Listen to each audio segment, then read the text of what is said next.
सफलता पाने का 5 सही तरीका। राधे राधे दोस्तों, आज मैं आप लोगों को बताऊंगा सफलता को पाने के 5 तरीकों के बारे में। मेरे हिसाब से सफलता पाने के 2 ही नियम हैं। पहला, सफलता जब तक न मिल जाए तब तक हार मत मानो। रास्ता नहीं मिल रहा है मंजिल तक जाने का तो दूसरा कोई रास्ता ढूंढो और रास्ता बदलो, लेकिन मंजिल नहीं। और दूसरा नियम है कि पहले नियम को कभी न भूलो। सफलता मिलने के बाद भी और सफलता न मिलने के बाद भी।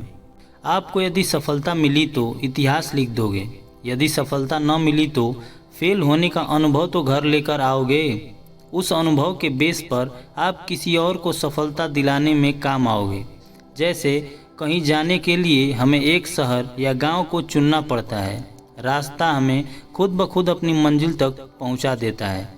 जैसे सफलता पाने के लिए पहले हमें अपना इंटरेस्ट का काम ढूंढना पड़ता है, फिर धीरे धीरे रास्ते में हमें अपने मंजिल तक खुद पहुंचा देंगे। और अक्सर लोग सफलता पाने के लिए रास्ते तो बना ही लेते हैं, पर रास्ते में कुछ समस्या आ जाती है तो सफलता पाने का रास्ता ही बीच में छोड़ देते हैं, क्योंकि उनके पास समस्या को कैसे सुलझाया जाए उसका समाधान उनके पास नहीं होता। हम आपको इस वीडियो के माध्यम से बताएंगे कि कैसे समस्या को फेस करना है, कैसे उसका समाधान निकालना है, पर बीच में अपना सफलता का रास्ता नहीं छोड़ना है। पहला जो काम करना है आपको वो ये है कि अपनी रुचि का काम खोजें। सफलता के शिखर पर बैठा हर इंसान सभी को भाता है। उसे देखकर मन में विचार आता है कि मुझे बनना है इसकी तरह। ये एक अच्छी बात है। आप उनसे इंस्पायर हुए, आप उनसे एक इंस्पिरेशन ले सकते हो, पर आप उनके जैसा नहीं बन सकते। ये एक कड़वा सत्य है। सफलता पाने के लिए सबसे पहले आपको अपनी इंटरेस्ट का काम ढूंढना होगा कि किस फील्ड में आप माहिर हो। उस काम को करने के लिए आपके पास एक शार्प दिमाग हो जो अलग अलग तरीके से सोच सकता हो। अगर आपने ये कर लिया तो आपको सफलता पाने से कोई नहीं रोक सकता। एक बहुत ही बेहतरीन कोट है कि सफलता पाने की चाहत सब में होती है, लेकिन ऊंचा वही उड़ता है जिनके पंखों में जान होती है। दूसरा है इंक्रीज नॉलेज, ज्ञान में वृद्धि। आप लोग जानते होंगे जैसे पतंग को हम जितना ज़्यादा ढील देते जाते हैं, पतंग उतनी ही तेज़ी से ऊपर बढ़ती जाती है। फिर ऊपर से हमारी पतंग किसी भी पतंग को आसानी से काट लेती है या कट जाती है।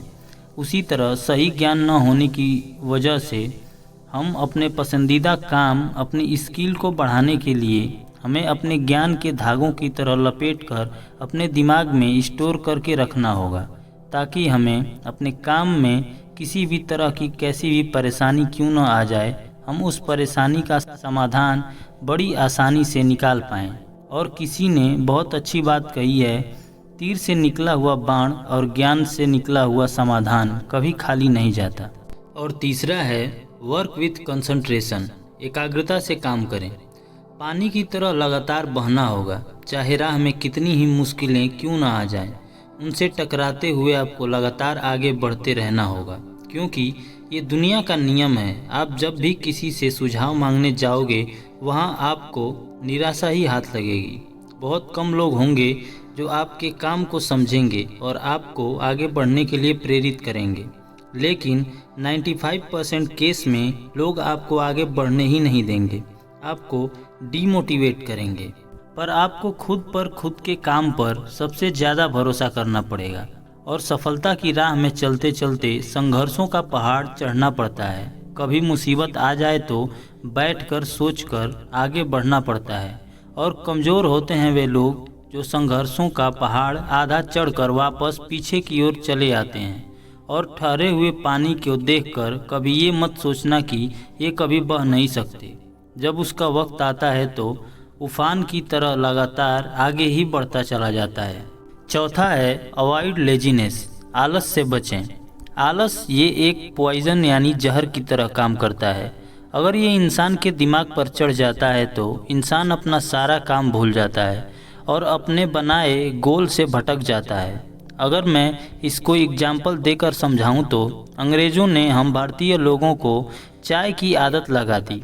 अगर चाय हमें न मिले तो हम कितने बेचैन हो जाते हैं। जब चाय हमारे होठों तक पहुंचती है तो हमें कितना सुकून मिलता है। ठीक उसी प्रकार आलस भी ऐसे ही काम करता है। जब आता है तो सब कुछ तबाह कर देता है, जो इंसान को अंदर ही अंदर मारने का काम करता है। और किसी भी चीज़ की अति होना अच्छी बात नहीं होती है। अवॉइड डिस्ट्रैक्शन, व्याकुलता से बचें। जब आपने सोच लिया है कि आपको एक सक्सेसफुल इंसान बनना है और आपको सफलता क्यों चाहिए, आपका यदि क्यों और कैसे पूरी तरह से क्लियर है, तो आपके सफलता के मार्ग पर कई सारे डिस्ट्रैक्शन आपकी लाइफ में आएंगे। क्योंकि जब भी आप कुछ अच्छा और नया करने की सोचोगे तो आपके रास्ते में कई सारे डिस्ट्रैक्शन, खराब से खराब परिस्थिति आपके सामने आती जाएंगी, जो आपके कॉन्फिडेंस लेवल को गिरा देंगी। और यही सही समय होता है खुद को जानने का, खुद के कॉन्फिडेंस लेवल को चेक करने का। तो चलिए आज के लिए इतना ही, मिलते हैं किसी और नए वीडियो में। राधे राधे।